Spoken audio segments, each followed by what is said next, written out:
This is Garis, Masculist MGTOW flyers. That is 2 3-page essays on the themes of masculism and MGTOW, written by and read aloud by Prof. Dr. Hugo de Garis. This is flyer number 512, entitled The Masculist Negro Slavery, Man-Slavery Argument. Description. This flyer spells out the close historical analogy between Negro slavery and today's man-slavery, in which billions of men around the world are still man-slaves to women, working for decades of their lives for women who have been freed up by men to be able to work, and for half a century. So masculists put enormous moral pressure on women to get off their fat parasitic arses and fit up, or be severely punished and hated by men for being decades-lasting manslavers of men, treated as vermin to be wiped out in a sex war. The flyer itself. The Masculist Negro Slavery, Man-Slavery Argument by Prof. Dr. Hugo de Garis. Email profhugodegaris@yahoo.com. Website profhugodegaris.wordpress.com. A typical reaction from a monoconscious feminist on hearing the term masculist for the first time in her life is, "Masculism? You mean men's lib? What on earth do men have to be liberated from? Men are the privileged sex. They control everything, so it is they who set up the world to their sex's advantage. So what could men possibly be liberated from?" The fact that this comment seems so reasonable to so many feminists simply shows how deeply monoconscious, in brackets, only having had their feminist consciousnesses raised, close brackets, they are, how gender politically ignorant they are, and how much they have to learn from the masculists. So imagine such a monoconscious feminist meeting her first masculist and getting the following reply from him, quote, "We men need to be liberated from you," that is, from women, particularly women's decades-lasting man-slavery of men. Working for a woman for decades of his life just to get a bit of sex from her from time to time, end quote. Then the masculist launches into quite a speech teaching this ignorant monoconscious feminist just how oppressive women are to men, and that in fact women oppress men far worse than vice versa, since many of women's gender crimes against men last decades. So this flyer contains the ideas that a well-informed masculist would use to convert the monoconscious feminist in the above dialogue, that is, between the monoconscious feminist and the biconscious masculist. The core idea of masculism is that it is a rebellion by men against being manslaves to women, working for women for decades of men's lives, as stated above. Masculists see a close analogy between Negro slavery, as it existed in the southern states of the US in the 1800s, and man-slavery today, with the one major difference in that there were only a few million Negro slaves in the US at the time, whereas there are literally several billion, with a B, man-slaves in today's world. So masculist leaders are very aware of the huge importance and historical significance of masculist liberation of men over the coming decades, as billions, not millions, of men liberate themselves from man-slavery by adopting masculist and MGTOW, that's men going their own way, lifestyles and values, refusing to be manslaves to women, putting enormous moral pressure on women to fib up and stop expecting fluffy style to be able to live off the labour and money of a man, thus manslaving him for decades of his life, a major and utterly hated gender crime of women against men, as seen by the masculists. So, what exactly is slavery that Masculists use in the term manslavery or Negro slavery? What is slavery? The usual and simple definition is that slavery of person A by person B is when person A works for person B, handing over the fruits of his labour to person B, without person B paying person A for his labour. In short, slavery is working for someone else without pay. Obviously, Negro slavery was slavery in this sense. Negro slaves worked in the cotton fields of the white slave masters and were paid no wages. You could argue that they were paid something, at least, in the form that food and dwellings were provided to the Negro slaves so that they could stay alive in order to pick the cotton. But the profits from the sale of the cotton grown and picked went to the slave owners and not to the slaves. Thus, slavery is the ultimate form of worker exploitation in the Marxist sense. Personally, I identify with the US historical character William Lloyd Garrison, who arguably was the father of the US Civil War, in the sense that he was the first public abolitionist who published the first US abolitionist newspaper, The Liberator, in 1831, and sowed the seed of the hatred against the immorality of Negro slavery that brewed and brewed until the US Civil War broke out a mere 3 decades later in 1861. To many Southerners, Negro slavery was not immoral. For example, imagine you were the daughter of a white cotton plantation owner who was a slaveholder.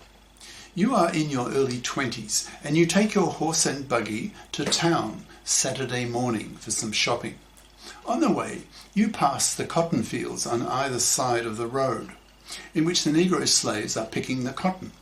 You don't give it a second thought, since you have grown up seeing such sights. For you, it is the norm, the daily existence of your life.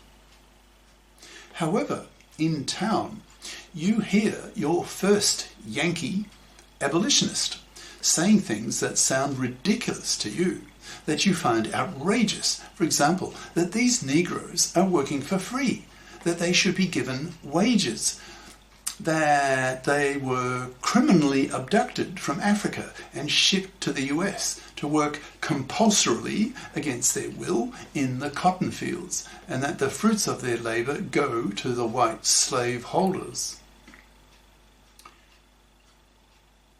You feel threatened by what he says and reject it viscerally. In today's world, nearly everyone agrees with the idea that Negro slavery was a moral abomination and so hateable that the northern abolitionists were even prepared to go to war to stop it. The root cause of the US Civil War was the issue of Negro slavery. This issue bitterly divided the North from the South. Northern Yankees hated the immorality of Negro slavery, and the southern cotton plantation owners needed the Negro slaves to prop up their whole economy, so felt profoundly threatened by the abolitionist claims that what the white plantation owners were doing was hateably immoral, a war issue, which is ultimately what it came down to, resulting in the deaths of about 600,000 US soldiers. Now fast forward to today's masculists, who are making similar statements as the Yankee abolitionist who was preaching in the southern town that the plantation owner's daughter was shopping in. Masculists are saying that fluffies are manslavers and hence are vermin to be wiped out. Why are they saying this? Because fluffies enslave men by definition. A fluffy has a man, that is a manslave, who works for her for decades of his life with no pay from her. She does not pay him anything. About the only thing she does for him is to give him a bit of sex from time to time. To masculists, this is manslavery. A century or more ago, families were large. often a dozen or so kids. My own mother came from a family of a dozen kids who grew up on a farm. In those days, before electricity, household gadgets, the pill, higher education, etc., being a mother was definitely a full-time job, since she was busy from dawn till dusk with the many female household chores. For example, washing the clothes by hand in a large wash basin, cooking the meals for a dozen or more people, including farm hands, hanging out the clothes to dry, chopping the wood, darning clothes, ironing them, doing the shopping in town, feeding the animals, helping bringing in the harvest, etc., etc. In other words, the farm wife was no slacker. She was as busy as her husband, who did the heavy work suited to male superior strength, such as the ploughing, the carpentry, the fence laying, etc. Both sexes in those days had clearly demarcated tasks, and they both pulled their weight.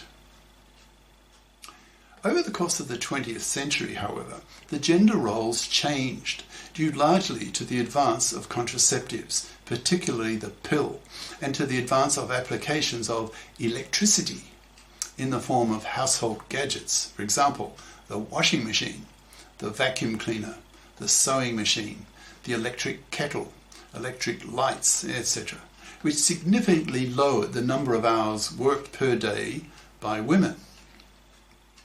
By the 1960s, women, that is, upper middle class women, were having only 2 kids and had a household full of electrical gadgets, so had time on their hands once their second kid was off to kindergarten or to school. Inevitably, these college-educated upper middle class women got bored and started writing about the ennui of their traditional housewife role, and thus the second wave of the feminist movement was born and grew rapidly in the 1970s, influencing the lives of millions of women as they poured into the workforce, becoming female careerists.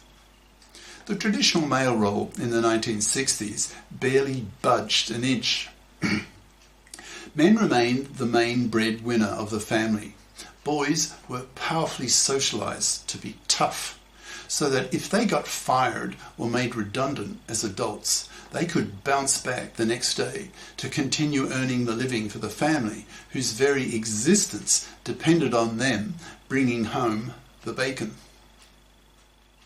A mother who failed in her role of nurturing the infants had less of a negative impact on the family than if a father failed to bring home the bacon, since then the family starved, or the mother took her children to another man, or sold her body for penising.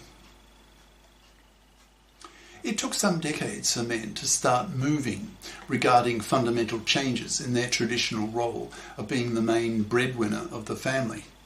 The main driver of this male change were divorce courts, which were taken over by the feminists in the 70s and whose policies reflected the values of the women, that is, the feminists who controlled them.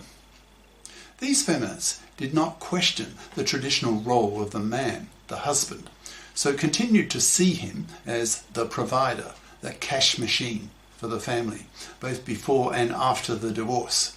So men started being financially crucified in these feminist-controlled divorce courts, losing custody of their kids with a 90% probability, losing half his wealth and half his stuff to his ex-wife, losing his house to her so she can raise her kids in it, forced to make child payments to his kids he was barely allowed to see, and if his ex-wife was not a careerist, he was often forced to pay her alimony until he died, with no pressure applied at all on her to become career competent.